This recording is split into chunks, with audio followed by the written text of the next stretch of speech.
Be careful when you enter Big Sky Country. You might just encounter some big mysteries. Interesting and scary things happen in Big Sky Country, especially when dealing with ghosts. The following true historical ghost story, researched and written by Ellen Baumler, deals with some of the insubstantial visitors in Virginia City, including a late-night fright at the Fairweather Inn. For more information about Ellen Baumler, see the description below. If you like these spooky Montana historical tales, please hit that subscribe button along with the notification button so you make sure not to miss a video. Or if you are looking for truly scary encounters with ghosts, demons, cryptids, and more, check out some of my other videos in the links above. Now, relax and enjoy some more true Montana ghost stories.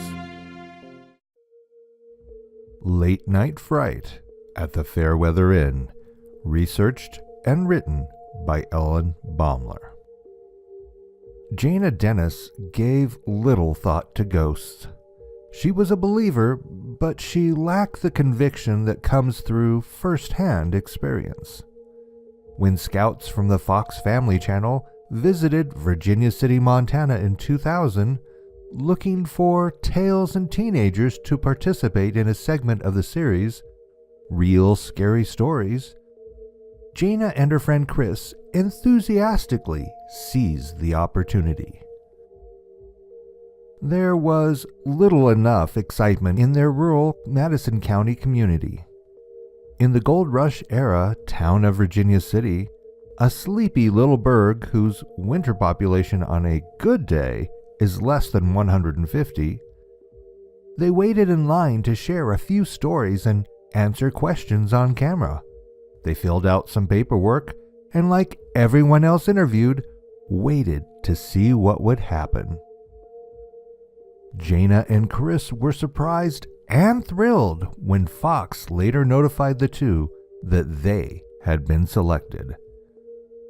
Jana was too excited to worry about being scared.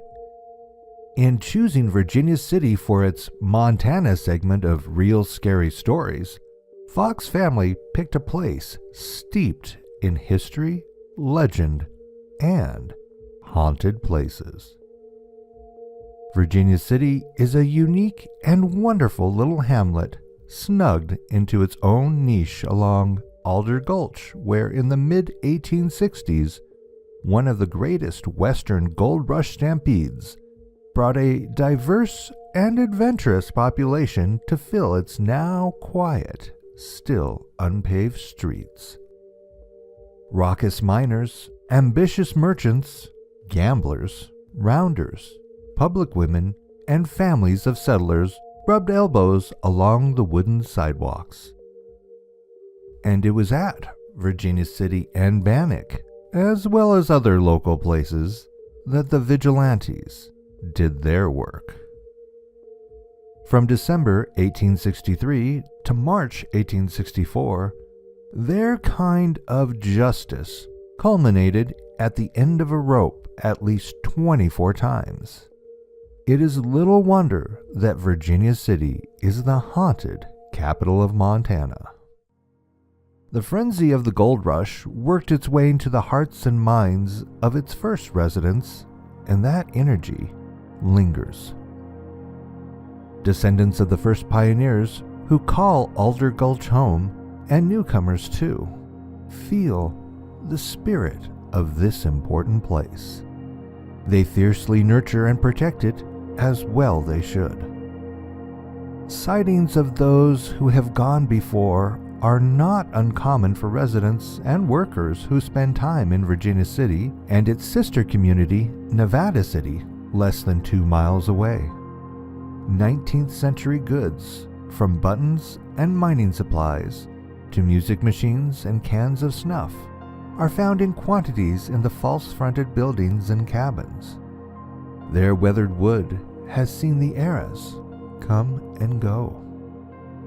So intense is the history in Alder Gulch that its energy seeps into every knothole and weathered crack.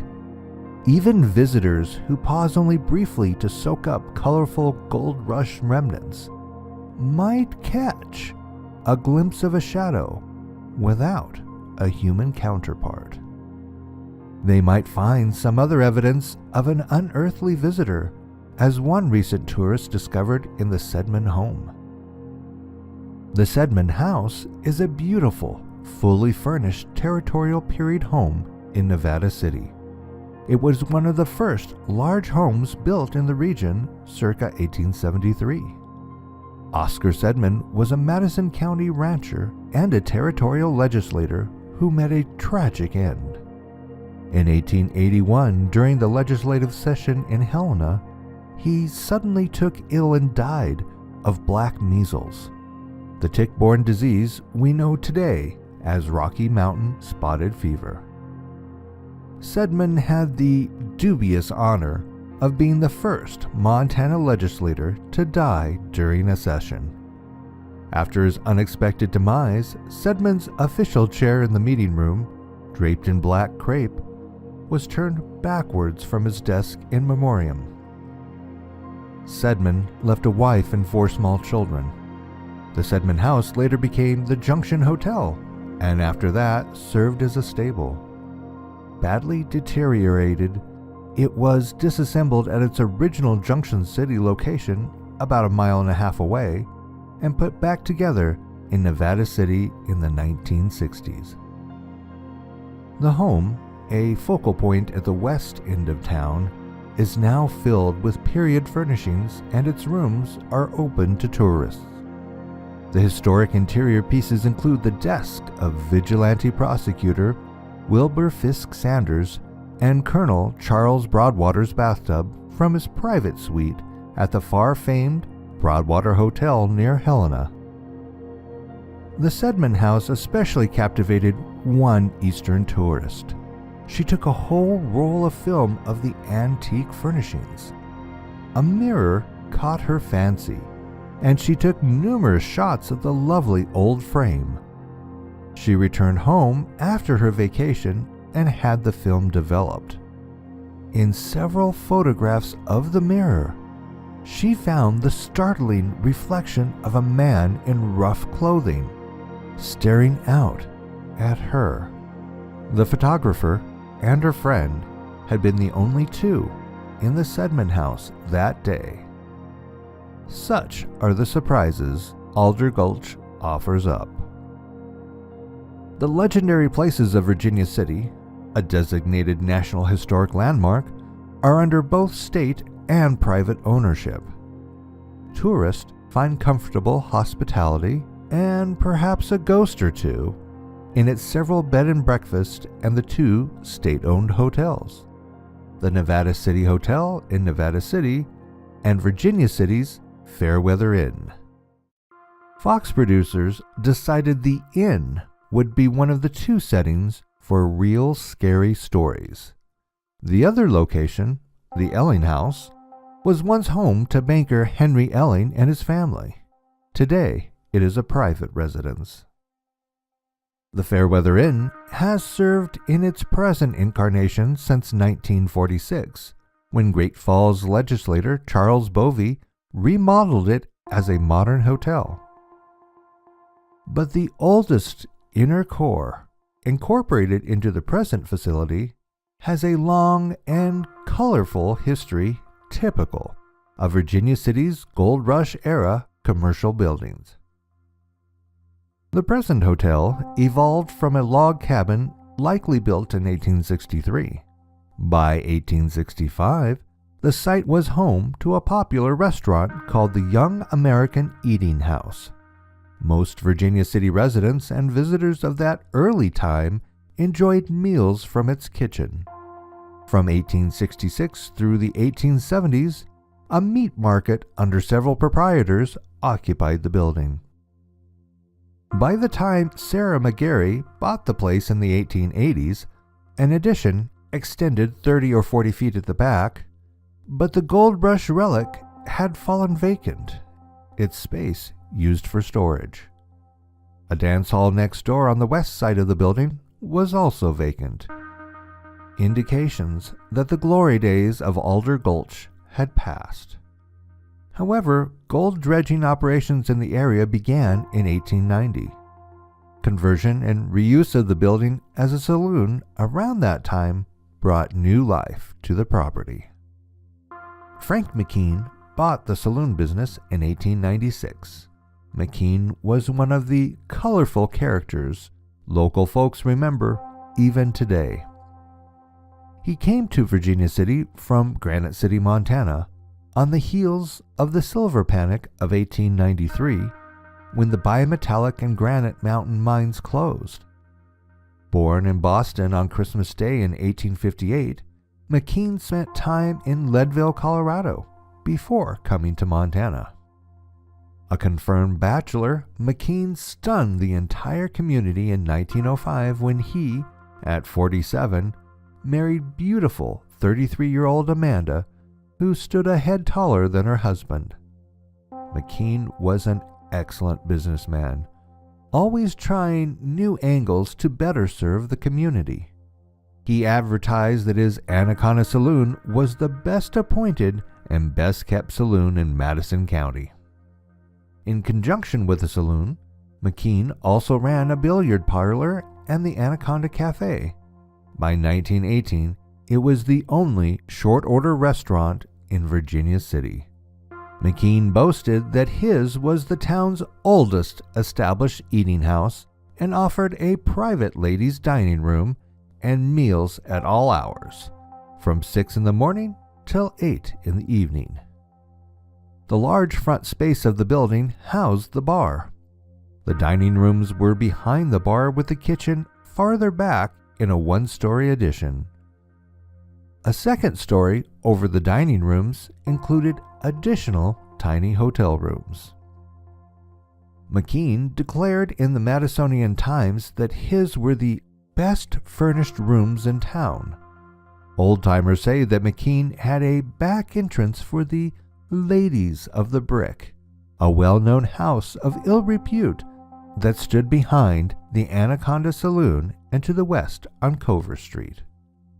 Some local historians further believe that patrons rented McKean's tiny furnished rooms above the dining room by the hour as often as they rented them overnight. While customers may have rented rooms occasionally for such purposes, it seems unlikely that McKean himself operated an illicit business, since he prominently advertised his furnished rooms in the Madisonian Times. Besides, McKean was a city alderman, an active, hardworking member of the local Eagles Lodge, respected and well-liked by his fellow citizens. However, prostitution across Montana went underground during World War I and Prohibition. During the 1920s, when maps and directories show the building as vacant, such activity in the hotel could have been ongoing. If the small-statured McKean had a fault, it was that he was a man whose temper sometimes got the better of him. Virginia City author Dick Pace tells in his book Golden Gulch how a local miner known as Old Sim came into town to pay his bills and take a bath. Sipping blackberry brandy at the Anaconda Saloon, Old Sim discovered that the floor of McKean's bar was not nailed down. He could lift it up at one end and rattle the bottles and glassware. Old Sim thought this was great sport, but McKean didn't see the humor. When Old Sim would not stop, a furious McKean broke a pool cue over his head. Old Sim persisted in bouncing the bar floor, so McKean hit him again. With that, brawny Old Sim gathered McKean in his arms, carried him outside, and dropped him on the boardwalk. Stepping over him, Old Sim remarked that he would have left the bar if McKean had only asked him nicely. These kind of situations were not uncommon, and McKean was always prepared for a bad outcome. He kept his own coffin stored in the basement, just in case. Prohibition substantially changed local business dealings when Montana went dry at the end of 1918. At the 1st of November, before laws prohibiting the sale of alcohol went into effect, McKean advertised the sale of his stock of liquor in the Madisonian Times. "Buy wine, rum, and gin now," the advertisement read. "This is your last chance. Never again will you be able to buy at the price I am asking." For McKean and others whose livelihood was tending Montana's numerous lucrative bars, Prohibition was a bitter pill to swallow. With the end of 1918, the Anaconda Saloon was officially no more. The following May, McKean was helping workmen build a chicken house in the yard of his home on Cover Street. That evening, he was stricken with a sudden chill. Influenza set in, and a few days later, it developed into pneumonia. He died on May 23, 1919, a late casualty of the deadly 1918 flu epidemic. Amanda, bereft, lasted a few years before she took her own life by shooting herself in the head, committing the act in the bathtub of the McKean's Cover Street home in 1923. The bathtub remains in use in the house.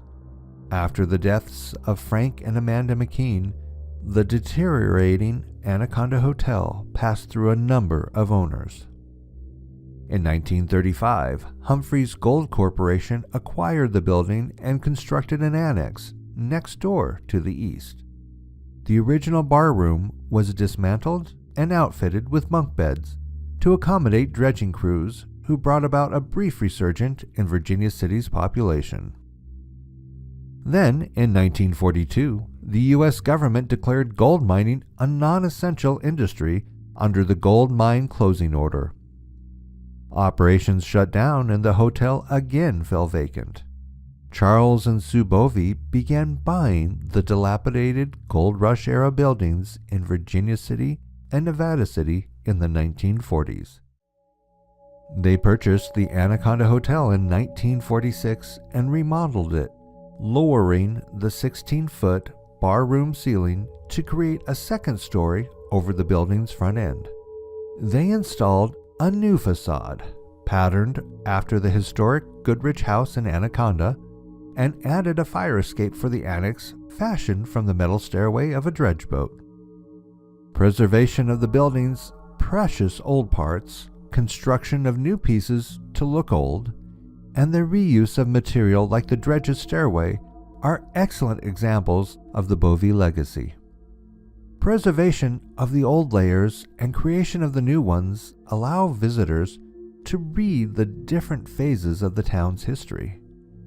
The Boveys named their hotel the Fairweather Inn, after Bill Fairweather, the discoverer of gold in Alder Gulch. Fairweather was a colorful and tragic figure, an example of good fortune gone awry. In company with a party of miners, on May 26, 1863, Fairweather panned the first gold while his companions bedded down the horses and cooked dinner. It was he who named Alder Gulch for the trees that grew along the banks of the stream. His companions named the area the Fairweather Mining District, and the gulch made him rich. But to Fairweather, the gold meant little. It was said that he would ride up and down the streets of Virginia City, scattering his gold nuggets in the streets to see the children and the Chinese, of whom there were a substantial number, scramble for them. He mixed gold dust in his horse's oats, saying that nothing was too good for old Antelope, the horse that had brought him such good luck. But Fairweather died penniless of too much whiskey and hard living in 1875. He was not yet 40 years old. Mrs. Pete Daly of the Daly Ranch cared for him in his last days at nearby Robber's Roost. A diet of gold dust did Fairweather's horse, Old Antelope, no harm. He long outlived his master, enjoying the Ruby Valley pasture of E.F. Johnson into extreme old age. Fairweather lies in Hillside Cemetery, a windswept burial ground overlooking Alder Gulch, where an iron fence surrounds his grave. A recent marker credits him with the Alder Gulch discovery. Guests can enjoy the hospitality of the historic Fairweather Inn during the summer tourist season, but most times of the year, the building stands cold and empty. The hotel lobby, ladies' parlor, office, side hallway, and public restrooms occupy what was once McKean's spacious bar room. Upstairs, rooms 8, 9, 10, and 11 of the present hotel are McKean's original hotel rooms. Archaeologist Kathy Bickenhauser, a member of the building preservation crew in 2002 and 2003, says that state employees doing maintenance and preservation work in the unheated, empty buildings during the off-season found unlocked hotel room doors that locked by themselves. When workers were in the basement, the sounds of someone stomping up and down the halls sometimes disturbed the quiet.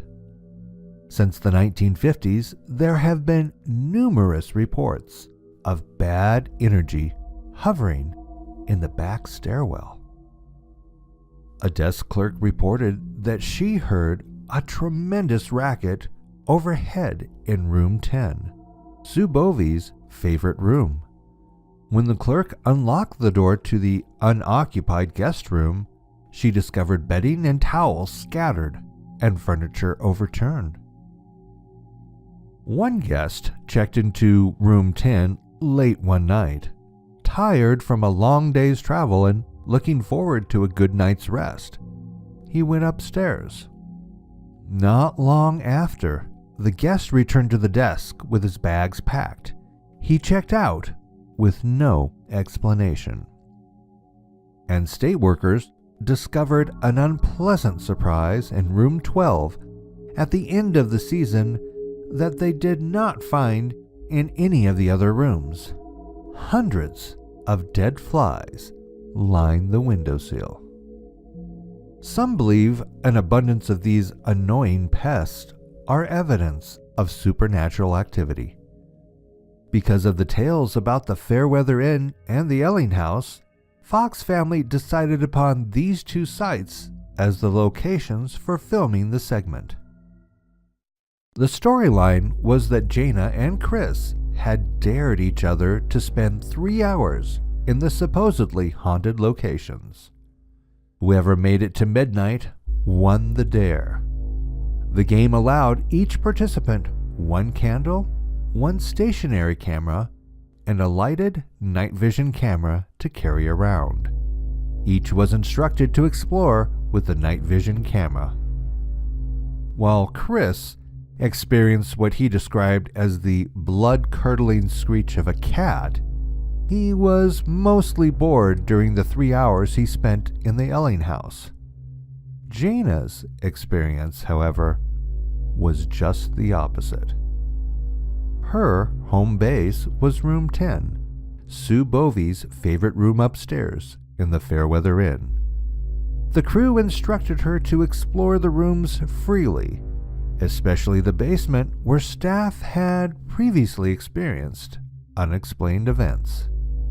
The game began promptly at 9 with Jana in room 10. A winter chill, bone cold as it can be in Virginia City in the dead of winter, had settled into the old building. It was pitch dark except for the candle on the nightstand next to the bed and the flashlight apparatus on the night vision camera. Jana was unafraid and unconcerned, not anticipating anything out of the ordinary. She made up her mind to tough out the dark and the cold, figuring those discomforts would be the evening's only challenges. Dressed warmly in long johns and a heavy parka, she was confident that she could win the dare. She said to herself, "Okay, so I'd better get started exploring." Deciding first to take a walk down the upstairs hallway, she opened the door and stepped out of the room. Jaina slowly moved down the hallway, checking out the other rooms. The door to each of the rooms lining the hall stood open, and she could see inside as she passed each one. She moved past room 12 and the public restroom, past rooms 14 and 15. Nothing at all was amiss. "This is no big deal," she thought to herself. "Even if I do see a ghost, so what? Nothing is going to happen." As Jaina approached rooms 16 and 17, she heard something rustling. She stopped, cocked her head to one side, listening. The sound came from the rooms to either side. As a person sometimes knows when she is being followed, Jaina sensed that something was behind her. She whirled around. She saw nothing there, but yet she could feel something. It was weird. She began to feel uneasy and started down the hall back to room 10. As she took a few steps, she heard the same peculiar rustling noise in the hallway behind her. Glancing back, again, she saw nothing, but instinctively, Jaina knew that something was there.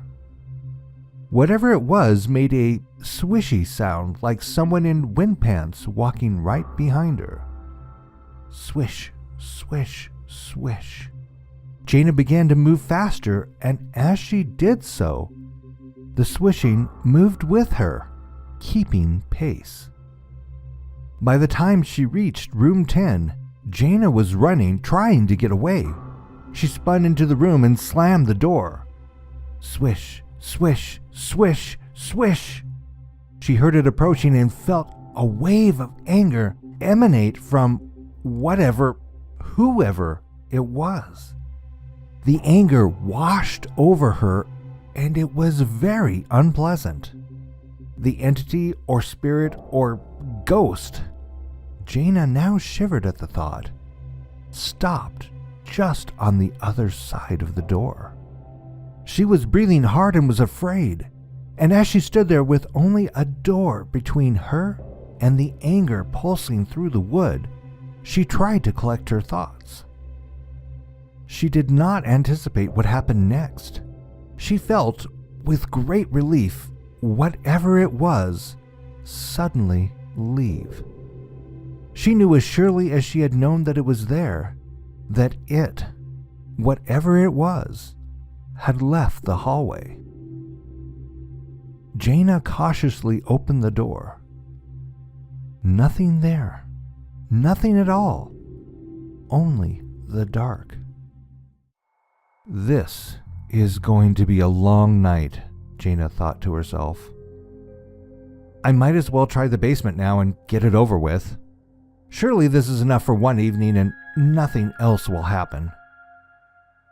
With her camera in one hand and her other hand against the stair rail, Jaina felt her way down the stairs to the first floor, taking one step at a time in the dark.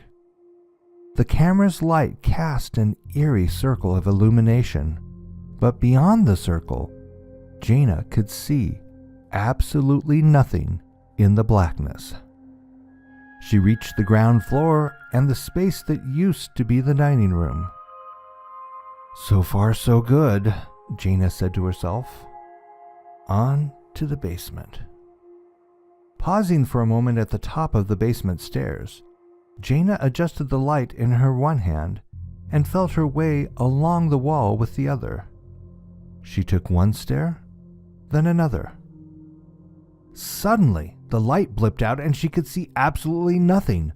"Oh my God!" Jaina screamed. She screamed again and again and again, as the sound of her own frenzied screaming fed her panic. Crew members rushed in, bringing the comforting circle of light that a moment before had suddenly gone out. They took the camera from Jaina's grip, checked it out, and asked her why she had turned it off. "Turned it off? Turned it off? I didn't turn it off," she argued. How crazy would that be to turn the camera off headed down into the basement?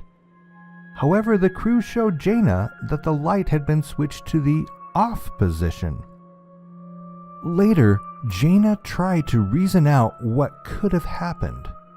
There was no way she could have turned it off by mistake. The camera was awkward. She could barely handle it with one hand. To turn the light off, Jaina would have had to hold it with one hand and turn the switch to off with the other. She had been midway down the basement stairs with the camera in one hand and feeling her way with the other. There was simply no way she could have turned it off. But something had to have moved the switch. Shaken, but still game, Jaina was not going to give up. She assured the technicians that she was okay and went back to room 10. This time, however, she decided that there would be no more exploring. This time she would stay in room 10 until the clock struck midnight and the crew came to get her. Jaina sat on the bed, trying not to think about the terrible fright she had just experienced. But whoever, or whatever it was, had not yet finished. As she sat on the bed, a succession of quick, very loud raps made her jump. Glancing at the nightstand not 2 feet away where the candle still burned, she heard rap, rap, rap. It seemed to come from the nightstand. Jaina saw the candle shake or flinch as if in response to something sharply striking the edge of the stand. As the end of the eventful evening drew near, Jaina thought about how good it would be to step outside the hotel and have the warmth of her waiting family and friends surround her. It had been a harrowing adventure, but the Fairweather Inn and those who walk its cold, deserted hallway had still one more trick. Sitting there on the bed in room 10, waiting for midnight, Jaina heard a familiar sound, out of place in the old hotel. From somewhere in the depths of the basement came the unmistakable rumble of a bowling ball. On reflection, Jaina wonders who the spirits might be that inhabit the Fairweather Inn. She has no doubt that they are there. She felt very vulnerable on that cold, dark winter night, seeing herself as an intruder disturbing someone's winter sleep. Whoever it was did not want her there, and the anger was nearly overwhelming. Jaina is also convinced that the swishing spirit was a woman. Perhaps it was a lady of the evening come to fetch her fee. Perhaps it was Amanda checking up on her husband in long silk skirts and stiff petticoats that swished when she walked. Or maybe it was Sue Bovey, who liked to occasionally dress in Victorian period clothing. Room 10, after all, had been her favorite. Asked if Jaina would repeat the experience given the chance, she emphatically replies, "No, definitely not. It was not a friendly spirit in there that night. It was angry, and what followed me down that hallway made me feel unsafe." As for the bowling ball, it turns out that such an oddity may not be out of character at the Fairweather Inn. The historic Sanborn Paris fire insurance maps of Virginia City clearly show that Frank McKean offered his patrons a variety of options: food, drink, furnished rooms, billiards, pool, and one other entertainment. In 1904, the basement is clearly labeled bowling alley. Thanks again for joining me for these true historical Montana ghost stories. If you enjoyed this episode, please hit that subscribe button and the notification bell to know when the latest stories are delivered. Want to hear your true or fictional scary story narrated by me on this channel? See the description below for how to submit your story. Please consider submitting, especially if it is a true Montana tale. I'll see you in your nightmares. Good night.